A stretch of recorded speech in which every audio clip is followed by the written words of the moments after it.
So, welcome, Spiritual Queens, to another one of my podcast episodes. I'm so excited to have you here today and have the wonderful Kathleen McBride with us. So, Kathleen, if you don't know, is a coach, mentor, and podcaster who specializes in inner child healing and parts work.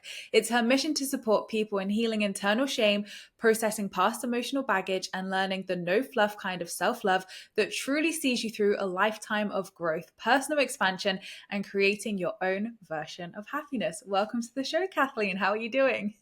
I'm good, Emma. Thank you so much. I was just having a little giggle going, wow, did I write that bio for myself? She sounds amazing. I love it. I love it. Well, I have known about inner child work since, gosh, I feel like 2017. I feel like it was ages ago. So I, as everybody knows who listens to this podcast, I'm a big lover and preacher of inner child work. So I couldn't wait to get you on and discuss all things inner child work for people who want to dive deeper into this, learn more about what the inner child is, and also like how this can help us manifest our desires and, attract that abundance to us. But Kathleen, before we get into all of your goodness, I want to know a question that I ask every guest who comes on the podcast. When did you spiritually awaken? What's your story? Oh, my story. So honestly, I don't think there was never a moment, there was never a moment where it just sort of happened magically. It kind of happened over time. But for me, there was one really significant moment where when I was about 23, which was a while ago now, I went to see this past life healer. And I'd been on a wait list of hers. One of my coaches had seen her and raved about her. I'd been on this wait list of hers for like probably close to 18 months. I'd been waiting a long time to see her and had always been told, no, she's full, no, she's full. And I must have emailed maybe the fifth time and they said, oh, we've got this, last minute cancellation. And I was like, oh my gosh. So I went into going to see this past life healer, and I was just sort of in that stage where I was learning to kind of recognize that I had some issues and some challenges going on. I grew up with a mental health nurse for a mother. So I kind of had the understanding from a young age. I grew up without a father. I knew that I kind of had, daddy issues in quotation marks. I knew that I might have only child syndrome. I moved at a young age. My mum was always very much getting me to talk about my feelings and things like that, and particularly getting me to talk about any anxiety or any fear that I had, because I was a really anxious kid, to the point I'd projectile vomit everywhere because I'd worked myself up into such a state. And I went to see this past life healer, not really knowing what I was walking into, thinking, oh, it's going to be so cool. She's going to tell me. I was really at the point where I wanted her to tell me, babe, everything's great. You are meant to be famous and you can quit your job that you hate and you're going to go and make like $1 million and just go for it. Like, you've got this, and it did not happen. I had no idea what I was walking into.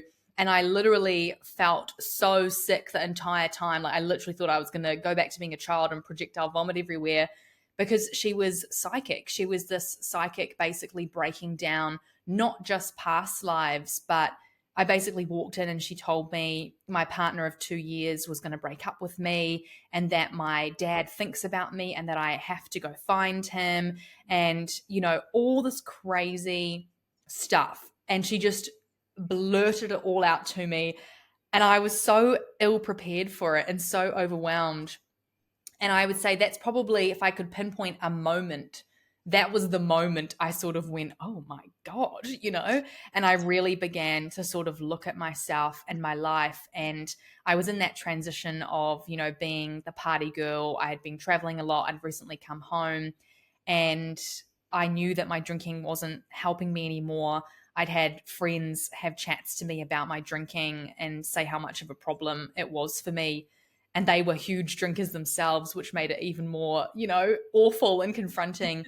And I ended up developing an eating disorder at this in the years prior to that. And I was starting to recognize that a lot of these things that I was going through weren't normal, as much as I'd been told, oh, it's so normal to, have every thought consumed by your body and by, the guys that you're seeing. And it's just normal to constantly crave people's approval and, to feel fear and anxiety all the time. That's just totally normal. It's just you, and you're just going to have to deal with it. And I got to that point where I was like, whoa, not only in this past life session, she explained to me that this father wound was, inherited and lifetimes ago. And it was a really interesting experience. But she also basically gave me not a whooping, but like a very gentle slap in the face. And she actually told me, because I'd always known that I'd wanted to find my biological father, and I had kind of repressed that. I'd really stuffed it away because it sounded quite complex. And scary, if I'm honest, And yeah, she actually said to me, "Don't come back and see me until you found him." And I was like, Jesus, okay. And keep this in mind, I was born in the UK and I was living in New Zealand. I'd moved there when I was 3. So I was like, wow, it's not like I can just look up in, the yellow pages as we have in New Zealand. I can't just look up the phone book. It's a lot more complex, and things like that. And she told me my partner at the time was going to leave me, who I was living with, and oh, it was so scary. But that was the moment, I'd say, where everything began to change, and I began to really see myself in my life and began to realize there was a lot more than just me on this, walking through my life. There was a lot more happening in that space. And what awakening as well. I mean, a pretty brutal one, it sounds like, from this. Like, I don't know how I would respond to that. I'd probably be like, okay. But I want to It know, was just Kathleen. a shock. I bet it was, because obviously, like, if you go into a reading, like you say, you want like happy stuff, you want like it's all gonna work out, like all these good things are gonna happen. And I've had it in the past, like especially right at the beginning of my journey as well, where again psychics are like, yeah, you're not gonna be with that person, like this is not gonna work out, and like you're gonna do this. And I remember when I was like 18 years old or something, like my first psychic reading I ever had. Um, Again, I didn't really know what to expect. It was the first reading ever, and I wasn't really like spiritual or anything like that at the time. And she said to me, she was like, I don't know what you're going to be doing, Emma, but you're going to be helping families with paper, it looks like. And I thought, this woman is so full of shit. Like, helping families with paper. Oh, I don't know, coupon queen. Maybe helping families with paper coupons. So it did happen. She was 100% right. But yeah, at the time I was like, oh my God, like, what the heck was that reading? Like, that was. And she also said to me, like, you'll lose everything by, I think it was like 25, but gain everything back by 30. And obviously that like petrified me of like, what the heck is going to happen? But I think it happened a lot quicker in the time frames. But 100% I can see that how that played out in my life as well. So it's interesting, isn't it? Because when you're so young and it's kind of like your first experiences with that, sometimes it can feel like you say a whooping of just like, oh my God. But actually when you can kind of look back and connect the dots, it's wild how it sort of plays out and how that kind of, I guess, manifests into your life. But Kathleen, I want to know what happened afterwards with your dad. Tell me the journey. Oh, mate, it's still going. But so last year, I went back to the UK. I found my dad on the internet, and I didn't contact him, but I found an address. And I walked up and I knocked on his door and I met him and my whole family. I've been back there last year.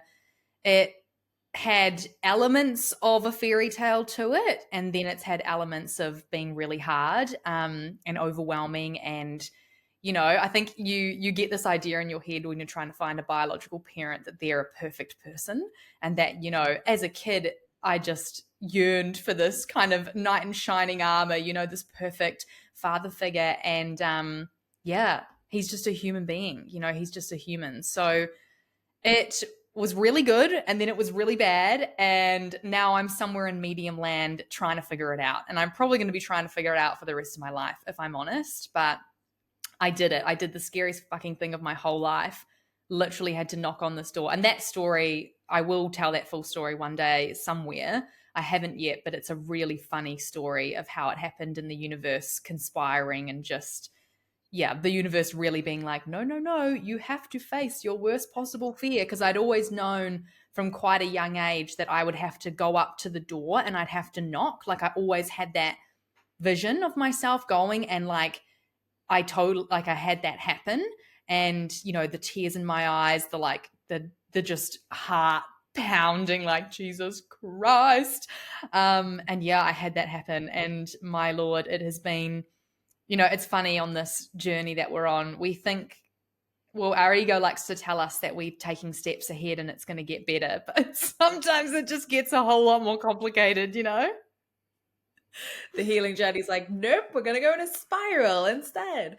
Yeah, no, I get that, and definitely I can imagine it's very confronting as well to one, be an adult and obviously, you know, going along this journey and like showing up as an adult, but then I suppose there's the inner child element as well, that is meeting her dad for the first time, that's having to confront and address all these things. So I can imagine it's 100% been a roller coaster. And like, you know, it's that unraveling, isn't it, of the healing, of the layers, of everything in this inner journey of, yeah, like last year I had something really confronting come up for myself from my own childhood. And it's just bizarre, no matter how prepared you feel with the inner work, sometimes it really just does come out left field and you're like, wow, like this isn't working the same way as like other healing or other wounds or other beliefs that had kind of come up. So you know, it's incredible that you found him, and I hope that obviously you can continue to find that happy medium with the healing of it. But we've spoken a lot about inner child, so I'm sure everyone's like, well,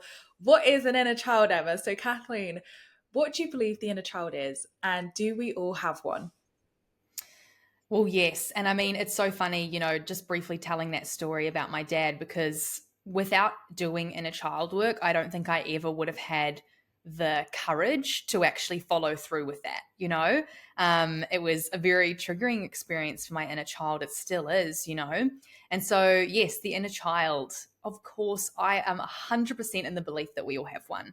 The inner child is one of our many parts. So I like to describe this in the analogy of thinking like there's a car and there's multiple people in the car, and each of these people are different parts of you.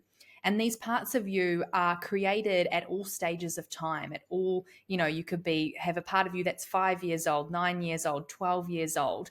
There's these almost multiple personalities that are created in these spaces in time. They can be created based on trauma. They can be created based on unmet needs. They can be created based on happiness and huge emotion. But these parts of you almost get created and they live within us. And again, it's helpful to think about it like a car, and multiple parts of you are in the car, and whoever is in the driver's seat. So when you get triggered and your inner child takes over, your inner child, this 5-year-old version of you, is driving a car and they have no fucking clue how to drive. So they're making the decisions for your life and your choices, you know?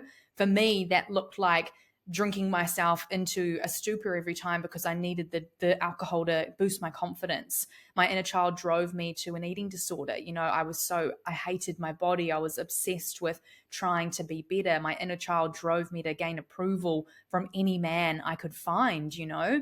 And for a really long period of my life, my inner child was driving the car. It was making my decisions, my choices. It was responsible for my thoughts.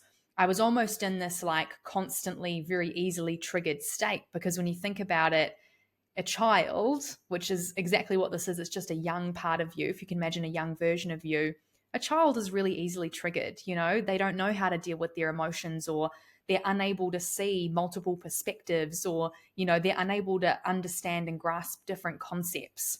They just think everything is about them and everything's their fault and everyone's out to get them, you know, and everything's unfair. We've got all of this stuff. So, yes, I 100% believe that we all have an inner child. In fact, I believe that we have multiple of them. And I really believe, Emma, that we're in a bit of a crisis at the moment where so many people are operating in their adult life from their inner child's lens. They're walking through their life making decisions from a young part of themselves rather than from an adult part of themselves, you know? And that's where we see people continuing to engage in things like people pleasing and self-abuse and anxiety, and all these things I think are driven so much from this young part of us that's triggered and driving this car. So true. And I love the analogy as well, because like in a lot of kind of more professional texts or things I've read about inner child work, you know, obviously it's described as part of your psyche. So I love that the car analogy just breaks that down for the everyday people like myself who are like, oh, that makes a lot more sense, definitely. So yeah, I feel like when I first discovered my inner child, it was actually in a really interesting situation because I'd had these really persistent negative beliefs keep coming up, intrusive thoughts like torturing me basically every single day. And I was trying to push it down and obviously use the not so great teaching of law of attraction of just like think positive thoughts. If anything negative comes up, replace it with a positive. And nothing was working, literally nothing. And, from there, I got so frustrated that I was just like, what is your problem? Like, I just spoke to myself and was like, what is going on? What is your problem? And then this little voice was like, I feel scared. And obviously at the Mm. time, I was like, well, what the heck was that? Like, where's that coming from? But obviously with time, I learned that that was my inner child, and that actually the inner child, like you say, goes in that driving seat. It is, helping us make choices, decisions. And also when we'll turn it into like the manifestation perspective, when we have those inner blocks, inner work, limiting beliefs, fears, I do believe that is coming from that inner child who is, trying to drive that car and be like, okay, we want to manifest X amount of money, or we want to manifest that job. Okay, I don't know what I'm doing, sort of thing. And it's really interesting because the more you learn about inner child, I can see like in moments where a friend's reacting to something, or I've seen something online or whatever, I can see, oh, okay, there's the inner child, and I can witness it in myself as well in past reactions or the way that I felt triggered by things. It's just so interesting when you can then see it through the lens of, okay, so we've all got this inner child, and that inner child is driving sometimes, and that's why that person does that, or that's why I do this, and that's how that shows up in my life. So I think it's fascinating when you dive into this work because of just how deep it can go, but also how deeply healing it can be as well. Like, I feel like inner child work is literally the number one reason why the inner work has worked for me. And obviously, so powerful in helping us to align with our desires and align with our manifestations. So I want to know, Kathleen, how has inner child work changed your life personally? What has it helped you do? Oh, so much. I honestly, if you could have met me, even the fact that I'm here on this amazing podcast with you is incredible. I look back to myself 10 years ago, and I was this anxious, quaking, constantly doubting myself, and so self-conscious. Everything, I was just worried about everything and anything and every possibility. And I always had this deep desire to, speak up, to be seen, to be heard, like most of us do. In fact, it actually started out my inner child when I was young. I really wanted to be famous because in the work that I've done, I've discovered that came from this young part of me that wanted my father to be able to see me and to find me, and if I was famous, it would be easy. And I look at that and I think that's actually quite beautiful, to understand where that part of me comes from and why I have had that drive in the past.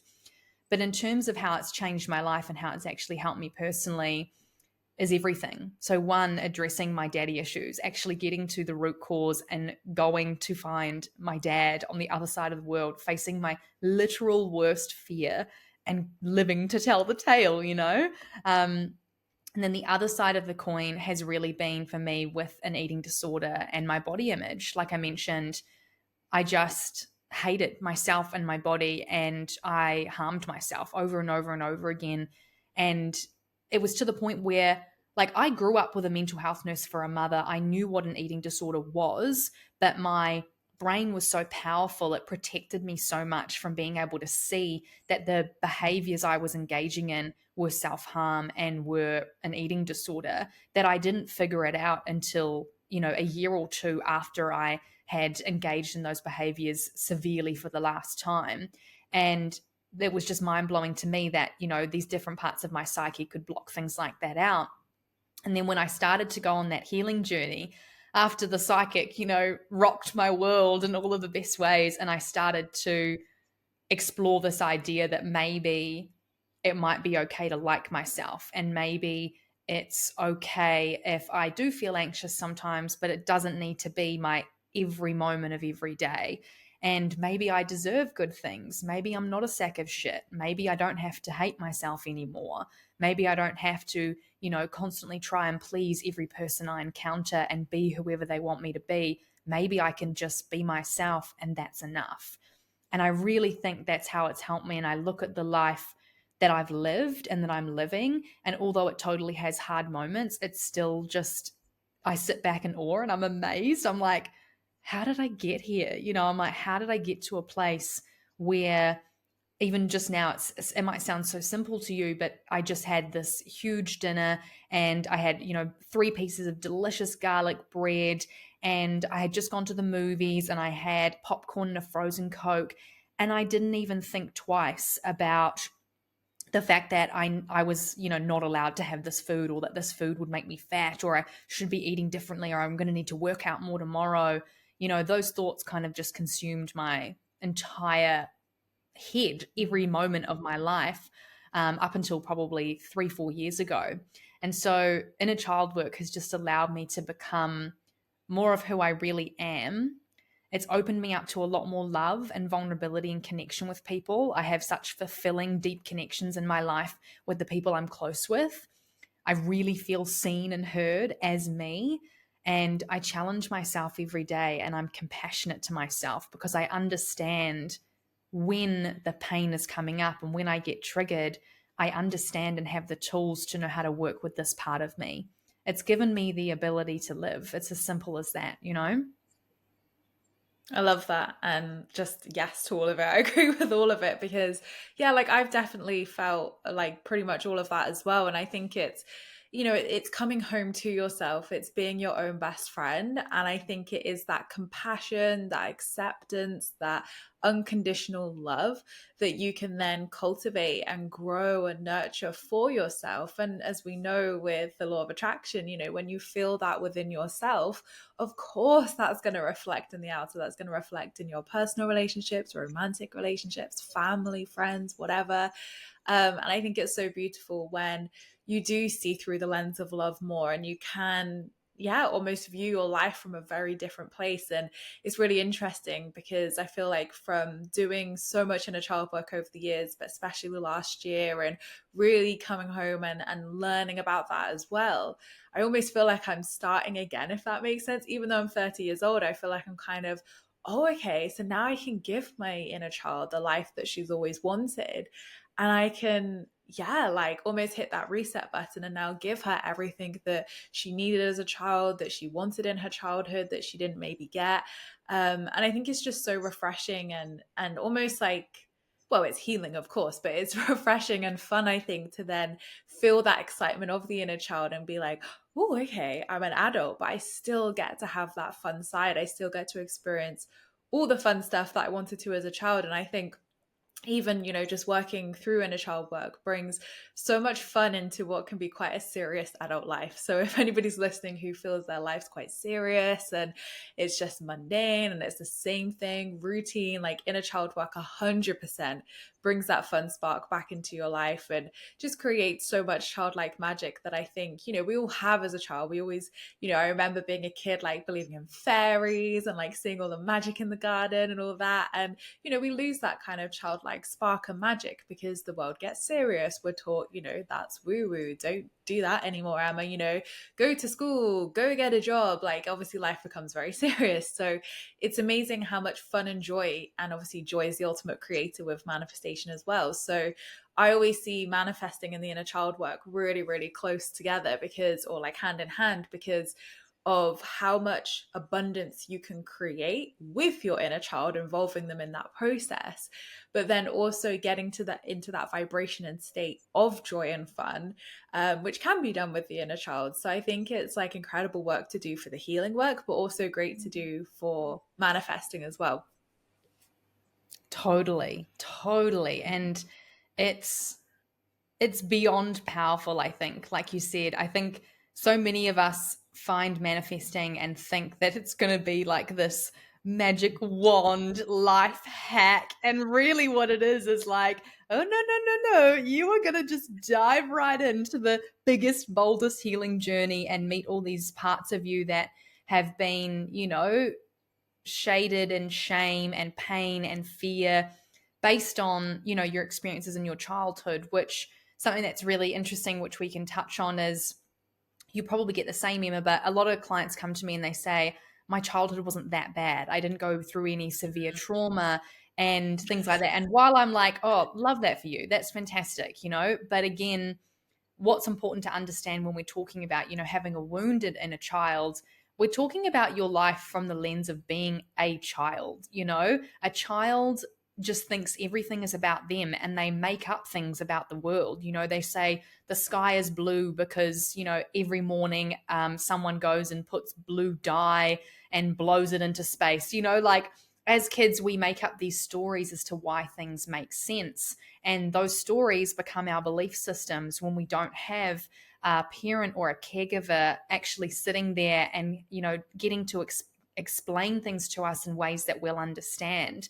And then you realize as an adult, oh my God, I'm carrying all of these beliefs about the world and about myself and about how things work. And hot topic really within a child work is money, right? As a kid, I remember having just that moment of being so confused, being like, oh, so you hand this paper over and you get things, and then seeing the introduction of like credit cards and being like, oh, so you hand a card over and you get things,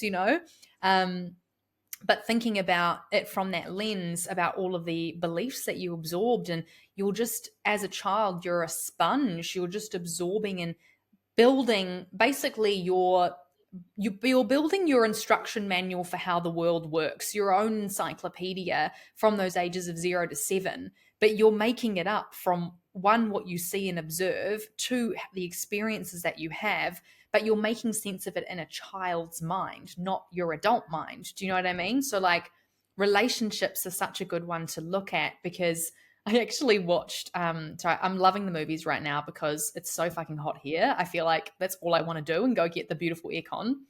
But if you want to go and look at some triggered inner children, you guys need to go watch this new hot movie called Anyone But You. You've probably seen the ads for it. It's got, I think it's Glenn Powell and what's her name, Sydney Sweeney. The whole movie, you will be like bashing your head against the door because it's just constant miscommunication after miscommunication. It's just them each getting triggered, not having the skills to talk about it, and either going off in a huff or blowing up and getting angry like they would have done as kids.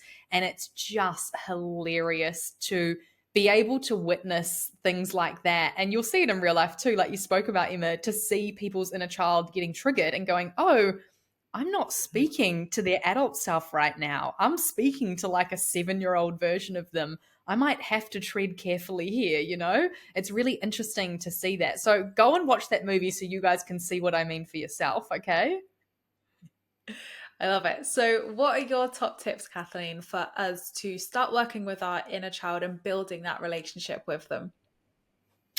Great question. And I'm all about top tips and exercises. And something I want to get really clear with anyone who is starting this, like you said, it's a very serious healing journey, isn't it? It can be very intimidating. It can feel too much. We have this false bullshit idea that when we start doing this work, and especially with the inner child, we kind of think we have to go through these 3-hour emotional releases, and we have to cry and roll around on the ground every time to work with our inner child, and we've got to do that every couple of months to have a big breakthrough and to bust through that limiting belief, and then we'll be fixed and then we'll be cured. But that is not it. That is probably the worst thing you can do for your not only for your nervous system but for your inner child. And so I really want to address with anyone my top tip for actually doing inner child healing and integrating it into your life and using it as a vehicle to manifest and to see change within yourself and your life is to commit to the smallest, most consistent moments. I give my clients, I say 30 seconds every day. If you can check in with that young part of you each day, you're on top of the world. So my tips really are, it's to make it less complicated. And when you look at kids, the thing that makes the difference to them the most is when you show up. It doesn't matter if you show up and your hair looks great. It doesn't matter if you spend 3 hours with them, taking them to a theme park. What matters the most to them is that you just show up. And that's what inner child healing work is about becoming your own best inner parent and giving yourself that consistent love. The two things that I think it grounds most into when you do the work with your inner child is working with your fear. So I do a lot of fear work with my clients. Our unconscious fears are driving us. And as kids, these are when we develop our fears about, and our limiting beliefs. I'm not enough. I'm never going to make it. I'm pathetic. The world doesn't work this way. People are out to get me. So working with those deep unconscious fears and learning how to feel and process emotions. Those are the three things you need to focus on: is consistency, working through fears, and finally feeling your feelings instead of suppressing and avoiding them. Those are my real top tips, is to start to turn towards that part of yourself in a manageable way. And I'll share with you, I'm so happy to share this resource because it's incredible and it's a great way to start. I created a year or two ago, actually, a 5-day inner child healing challenge. And it's 10-minute recorded guided practice each morning for 5 days. And it will walk you through the 5 crucial steps to inner child healing.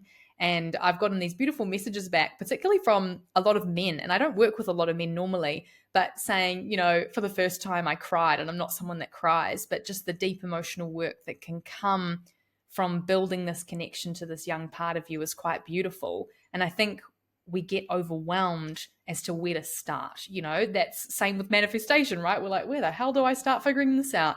So for inner child work, go and find those resources, because there's so many of them out there that are in short snippets, short and manageable snippets, so that you don't overwhelm your system. And I think it's about being gentle, like you say. It's regulating that nervous system. And I think, like, the one thing, because when I was going like, yes, yes, yes, when you were saying, I bet, Emma, you have clients like this, I was saying it more for myself more than clients saying it to me, because I used to be that person who was like, I didn't really have a bad childhood. Nothing really happened. So I don't really know why I have depression, why I wanted to commit suicide, why I had crippling anxiety all my life, why I had panic attacks every day for 8 years, why I had mental health issues, why I continued to have block after block come up with my manifesting. So I was definitely that person. And of course, it can look like so many different things for everybody. No, it doesn't always have to be that extreme. But I feel like sometimes if you do feel like, well, I feel like there is something there, but I'm not sure. And I don't think anything, particularly happened, but I kind of feel like there could be something there to explore. That can feel quite overwhelming and quite scary as well. And I just want to say to people, like, it never just comes up like bloom, like you've ripped a plaster off and like everything comes to the surface and you've literally just like opened page 1 of an inner child book. It never happens like that. Like with any healing, it always comes up in ways that you can manage. The universe always only ever gives us what we can manage. And healing is like an onion, I always describe it as, of like layers that come up that you work through. So it could look like something very easy to work through that could maybe take a couple of months to explore. It could be something that could be a year-long journey for you, and it just gradually and gently unfolds at different points. So nothing is going to come up drastically, I think, whilst you're kind of entering into that work. So I think just go gentle, read some great books on inner child work, do Kathleen's 5-day course she was talking about, the challenge. And I think as well, it's just building that relationship first of all, and just really getting to know your inner child rather than, let's do the work. Because I think, as manifestors, and if anyone's like me, I was like, right, inner child, let's do the work. But if you're working with a child, you will know that children don't just want to work. They want to play and they want to feel safe first. So for me, working with the inner child is all about play first. It's about getting to know them, play, fun, like really, building that connection so they know that you're not just there to do the work and all the serious, boring adult stuff. You're there to have fun and explore and listen to them as well, their needs, what they want. So Kathleen, I guess a roundabout question from all of that is I do get quite a lot from people when we do inner child meditations or we start to dive into this work, that people say, I can't connect to my inner child, or they feel scared to connect to their inner child. So what would your advice be for anybody who's struggling or maybe feels scared to even go into this work? It's so funny because you're already doing it. When they have that moment and they say to you, I'm scared or I am encountering resistance, that's your younger self right there. You've met them. It's happening, And I think a lot of us don't realize this. We have this idea of what the inner child is going to feel like, and it's meant to be, this glorious, beautiful moment. It's like manifestation. You think I'm going to have this great moment where everything just lands and it makes sense. But the inner child is actually really complex, and anxiety, fear, insecurity, and resistance and anger are probably the top 5 emotions that you will first encounter, you know? And so, again, like what you said, Emma, go gentle. So, as soon as you, and this is what I teach in parts work, that's why I ended up expanding into somatic parts work rather than solely the inner child, is because there's all these other parts of you that exist too, and they might need your attention first. You know, within parts work, we have a categories of different parts. One of them is protector. So there are protective parts of us and there are vulnerable parts of us. The vulnerable parts are our inner child. You know, they're the parts that went through pain and trauma and confusion and that don't feel good enough. And we also have we've developed over time these amazing coping mechanisms in the form of protectors. So we develop these big, strong, almost security guard looking people that protect our inner child from ever getting triggered. So that's why you raise such a beautiful point that you're never going to get to something that you can't deal with. You know what I mean? Like, you're never going to unravel fully something that you can't actually grasp, because of the fact that your psyche is so complex already. It has layers built into it to protect those vulnerable parts of you. And you have so many protectors. So anger is a great protector. Resistance, great protector. Even fear can be a protector in some lenses as well.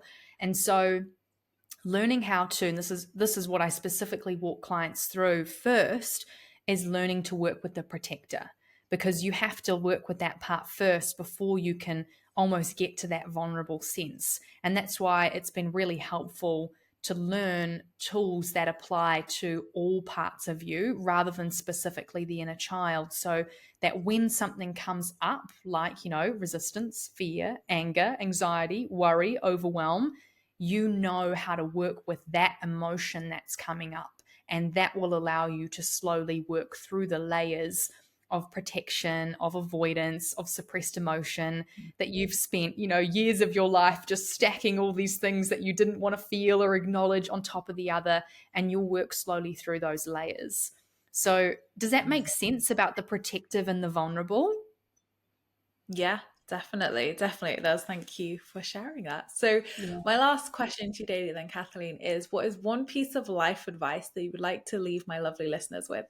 Mm, there is a younger, vulnerable, scared, overwhelmed, anxious, angry, younger part of you that is just simply begging for your attention and for your love every single day. And this is your inner child. And they need you. They need you to acknowledge them. They need you to feel them. They need you to turn towards your own pain and your own insecurity and your own, your doubt that you have about yourself and your capabilities. There's a younger part of you that needs you. And I love thinking about it from that lens, because it actually brings about in me this like stepping up, this like, oh my God, they need me. And so that's what I would say, is that you've got this insecure part of you that is just calling out for you. So, get support, take courses, read a book, or just, sit with your inner child or any feelings that come up.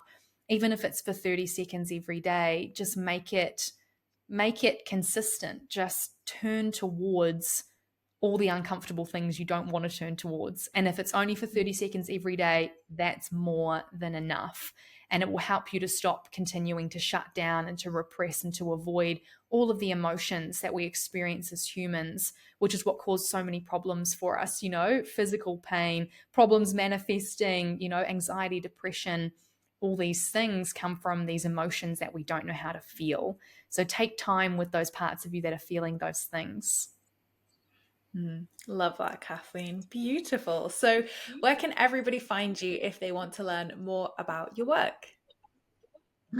Yes, come over and find me. Mostly I'm probably on Instagram. I'm at Kathleen.mindsetcoach, and I have my own podcast, which Emma and I did a wonderful episode with, which you really should go listen to because it was really cool. We talked a lot about inner child and manifesting and blocks and things like that. We really dove in quite deep, actually. I got a lot from that episode. So I have my own podcast, and it's been rebranded recently. So it's now called the What to Do When podcast. So every question under the sun, we're answering one step at a time. But yeah, come and find me on Instagram. I'm at Kathleen.mindsetcoach. And I will share the link with you, Emma, for that free 5-day inner child healing challenge so that people have something to start with, And yeah, I look forward to connecting with some of you who are really resonating with this work. It's never too late, Funnily enough, I'm getting a lot of lovely older women in their 50s and 60s coming to me, and the question that I keep consistently getting asked is it too late? And I think that's a beautiful, vulnerable question that we ask sometimes, right? We're almost like, is it even worth it? And I'm sure you would say the same thing, Emma, but I just want to tell you it's never too late, and it is so worth it. You were so worth, like, you deserve good things. You were just so worth investing in yourself and in your mental health and your happiness. Yes, love it. Love it. And we will put a clickable link to everything Kathleen has mentioned in the show notes below. So a nice, easy link will be there for you. But thank you so much, Kathleen, for coming on today. It's honestly been such a joy chatting with you, discussing all things inner child, which is my favorite thing to discuss. And of course, manifesting as well. And I know that everybody listening has probably got so much from this. So go do the free 5-day challenge, connect in each day, like Kathleen said, for just those 30 seconds. Like, it will change so much for you, even just to regulate your nervous system, even just to feel peace and calm. It will change so much for you. So thank you so much, Kathleen, for coming on and sharing your pearls of wisdom with us. Thank you, Emma.